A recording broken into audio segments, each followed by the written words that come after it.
What is the difference between forensic psychologists and investigative psychologists? The forensic psychologists are perhaps better known, as these professionals are firmly established within the criminal justice system.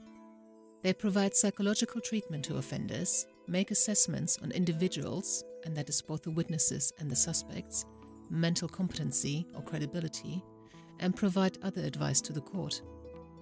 The salient difference is that forensic psychologists are more concerned with working with offenders after the investigative process and during their incarceration in terms of their treatment and risk assessment.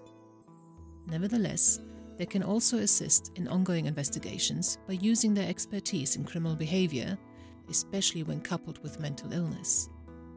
They can advise on how to interview suspects or witnesses with mental health problems or developmental needs, for example.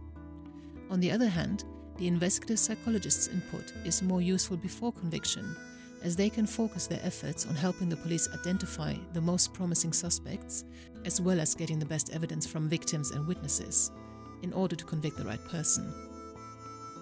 A forensic psychologist might then provide an expert opinion at court on the mental health of the perpetrator, as well as assess the level of risk they pose to the public when it is considered whether they can be released from prison or not, after they have served some time behind bars.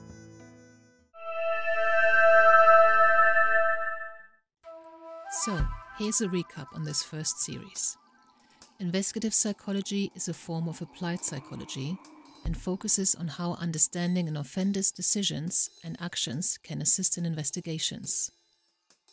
It also deals with police decision-making. It is based on scientific principles of identifying patterns across large numbers of cases. It can be used to identify unknown perpetrators and to prioritize suspects. It is more and more reliable than offender profiling. It can assist police understand psychological stresses on victims and witnesses and how to get the best evidence out of them. It can help police link crimes in a series. Geographic profiling is a big part of investigative psychology and the most reliable indicator when it comes to linkage, and also very useful when it comes to helping the police identify an offender. Investigative psychology takes place during investigations, helping police identify and deal with suspects, with witnesses and with victims.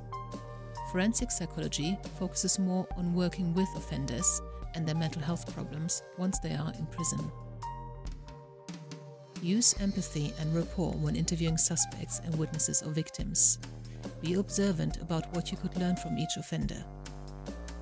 When investigating a series, start with suspects who live closest to the first few crime sites in this series. Thank you for watching. I hope you found this content useful.